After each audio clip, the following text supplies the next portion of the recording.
España, infierno de cobardes. Estimados compatriotas, soy Galo da Bouza, militar en la reserva y denunciante de corrupción. Se dice que quien siembra vientos recoge tempestades. Pero las tempestades que estamos cosechando ahora, como la masacre perpetrada en Valencia, no se logran en una sola temporada. Los españoles llevamos 50 años tolerando y transigiendo una descarada y flagrante corrupción y los desmanes de nuestras mal llamadas autoridades, unos por miedo y otros por pereza. Como cosecha tenemos esta inmundicia que algunos todavía llaman España y que yo prefiero llamar más propiamente Españistán, porque lo único que nos diferencia de una república bananera es que tenemos reyes. Unos patanes sinvergüenzas, pero reyes al fin y al cabo. Luego Españistán debe definirse como una monarquía bananera. Respecto a la masacre valenciana, son muchas las voces que reclaman responsabilidades al presidente de la comunidad, Mazón, por haber desmovilizado a los bomberos forestales de la comunidad la mañana del 29 de octubre, pero sin avisar a la población de lo que se les venía encima. Otros exigen que responda Teresa Rivera, exministra de Transición Ecológica, por haber abierto las presas justo en el momento más adecuado para crear la ola de barro y agua que mató a decenas de miles de personas. Por cierto, su jefe la ha premiado por la puntería, ascendiéndola a la Comisión Europea lejos de las iras de los valencianos. También hay quien reprocha al ministro Marlaska ordenar que se multe a los voluntarios que acudieron a ayudar y por no declarar la emergencia nacional. E incluso a la ministra de Defensa, Cicuta Robles, y su fidelísimo general Marcos, jefe de la UME, son criticados por no haber movilizado más que una parte infinitesimal de los inmensos recursos de que disponen las Fuerzas Armadas. Y finalmente se reprocha al presidente Sánchez por la suma de todo ello. Pues siento deciros que, aunque en efecto todos ellos tienen una cuota de responsabilidad enorme, la verdad cruda, pura y dura, que ningún ciudadano quiere reconocer y asumir, es que ninguno de ellos podría haber matado una mosca sin la cohorte de esbirros, lacayos y sicarios que obedecieron sus órdenes por un sueldo miserable. Y no digo miserable por su cuantía, que lo es en muchos casos, sino por las felonías que hay que cometer para cobrarlo y que nadie rechaza. Porque nadie puso una pistola en el pecho a los bomberos valencianos que se marcharon para su casa la mañana del 29 de octubre, dejando morir a sus familiares y amigos. Como tampoco nadie amenazó de muerte a los empleados de las confederaciones hidrográficas que abrieron las compuertas de las presas, ni a los agentes de policía y guardia civil que desaparecieron por ensalmo los primeros días de la catástrofe, justo los más importantes para salvar vidas, como sería su obligación, para resurgir luego como el ave fénix en muchedumbre, para multar a los voluntarios, amargarles la vida a todos los damnificados y escoltar y proteger muy celosamente a Perro Sánchez y a sus bajezas los reyes. En suma, que los agentes no estuvieron cuando más los necesitaba la población, pero aparecieron raudos y con lealtad perruna para servir a sus viles amos. Lo mismo que pasó con las 40 toneladas de ropa y comida que el alcalde de Alfafar mandó tirar a la basura. Evidentemente no fue él quien las tiró. Fue una dócil canalla de empleados municipales los que destruyeron la ropa y comida que habría reducido las penurias de muchos vecinos, reducidos a la miseria absoluta.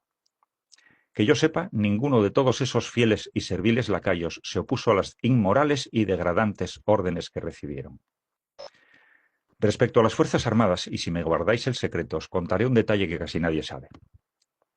En muchos cuarteles españoles, incluso en el otro extremo de la península, en las lejanas regiones de Galicia y Asturias, la misma tarde del 29 de octubre ya había columnas de tropas y vehículos listos para salir en ayuda de nuestros hermanos valencianos. Pero fueron retenidos por sus mandos varios días, algunos hasta el 12 de noviembre, cuando ya era demasiado tarde para salvar vidas.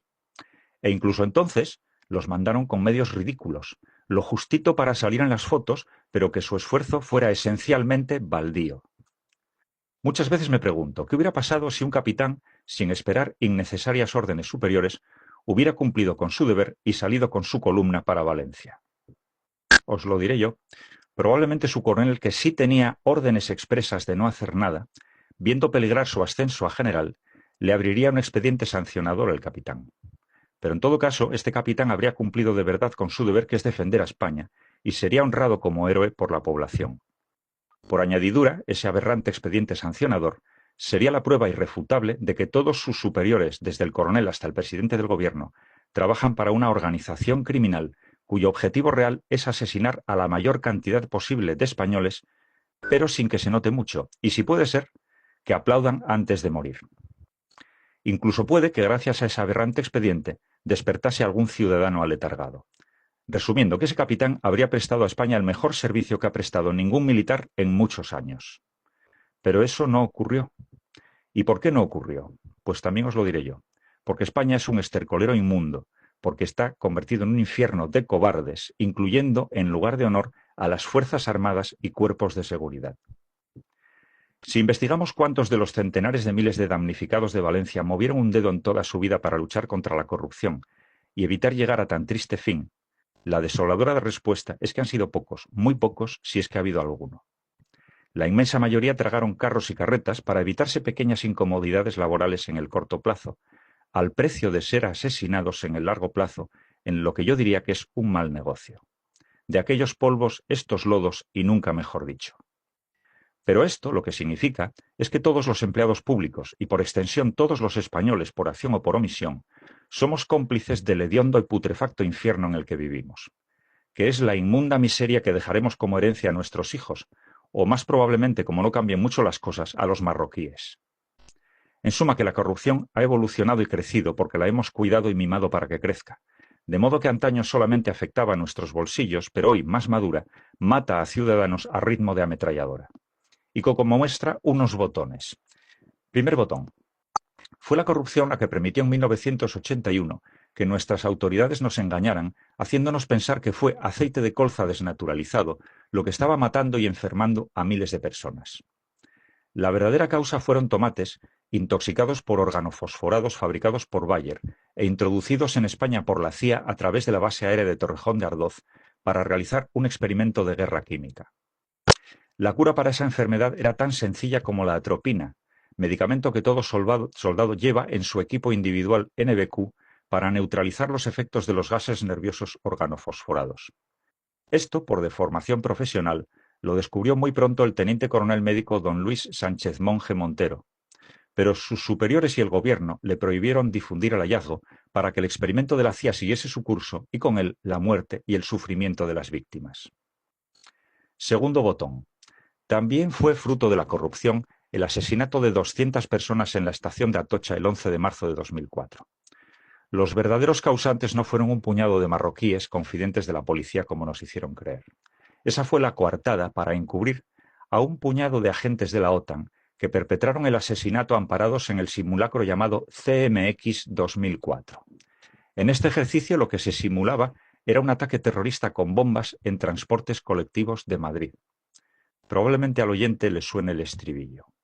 Pues bien, todo esto lo supieron los gobiernos del PP y del PSOE, pero nos engañaron con la complicidad de la judicatura y la policía, organizando aquel paripé de juicio que avergonzaría a cualquier persona decente. Tercer botón.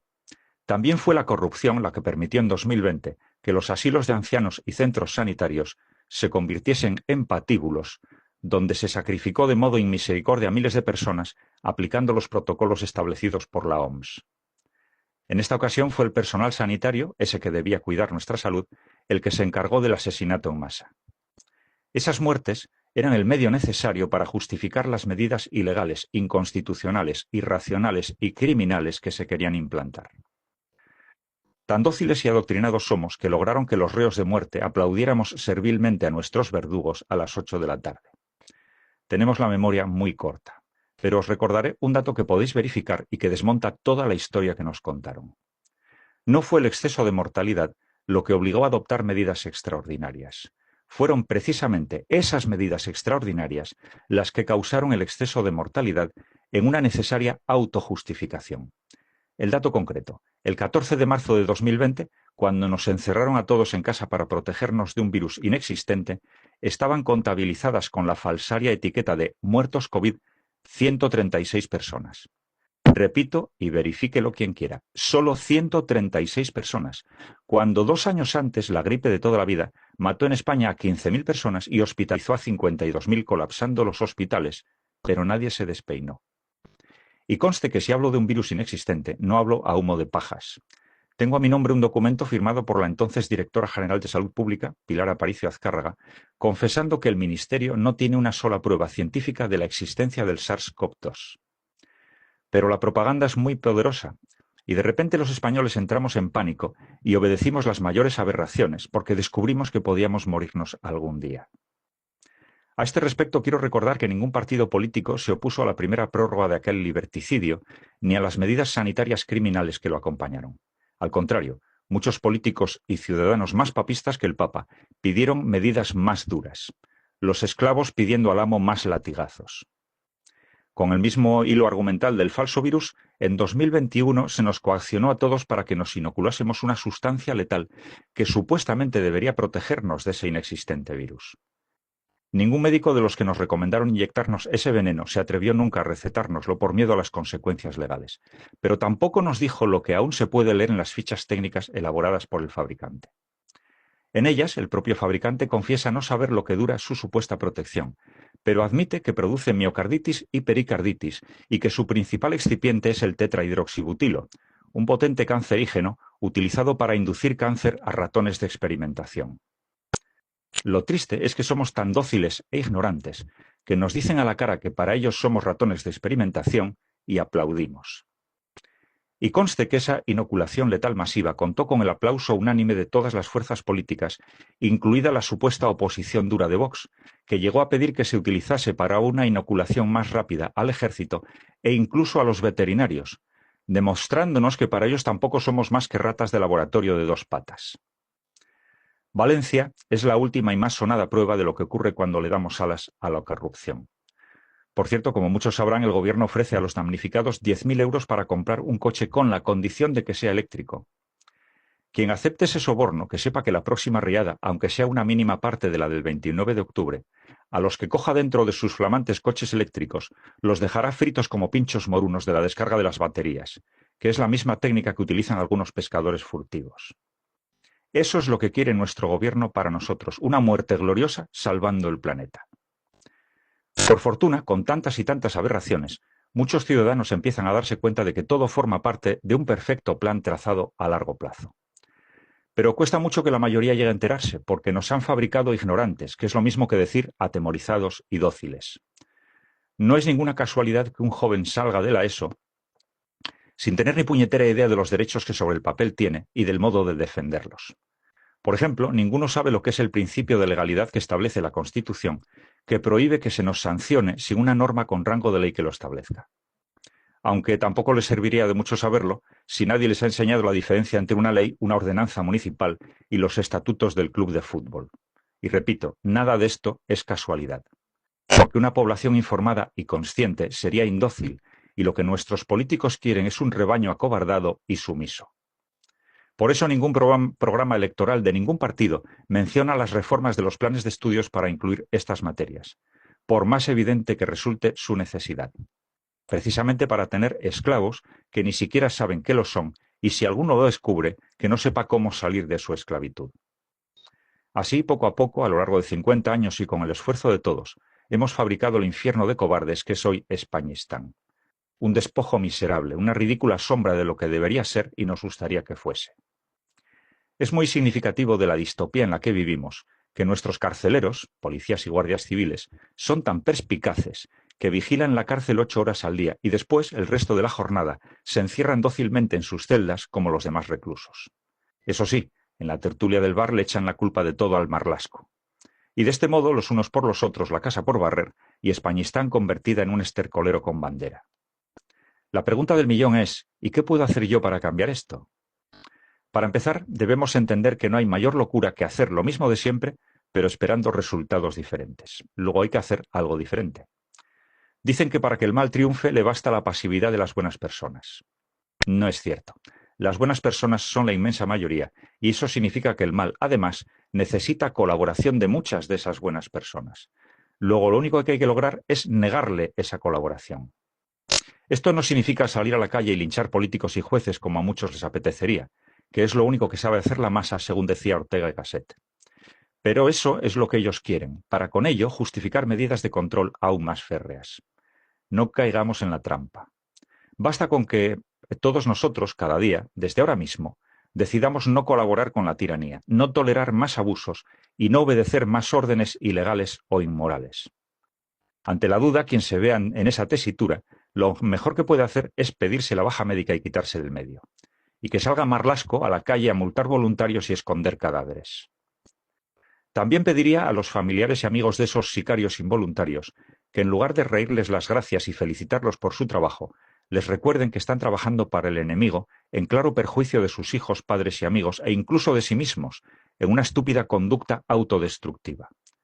Porque lo más asombroso de lo que estamos viviendo es que mediante adoctrinamiento y propaganda, la casta gobernante ha conseguido anular nuestro instinto de supervivencia, de modo que colaboramos activamente a nuestro exterminio. Y cuando los tiranos se queden solos, descubriremos con agradable sorpresa que todos ellos juntos, sin sus esbirros, no tienen ni media bofetada. Ese día el miedo cambiará de bando, ellos entrarán en pánico y dejarán de tratarnos como borregos. Españoles, si queremos, podemos cambiar el mundo, pero no será con nuestra opinión, sino con nuestro ejemplo. Se acabó vivir de rodillas. Quien quiera vender cara a su piel, en mi canal de Telegram, Galo da Bouza, encontrará mucha información que ellos no quieren que tengamos y modelos de denuncias con los que declarar la guerra al tirano. Juntos lo lograremos. Fiat Justitia, Ruat Caelum, hágase justicia, aunque se hunda el cielo.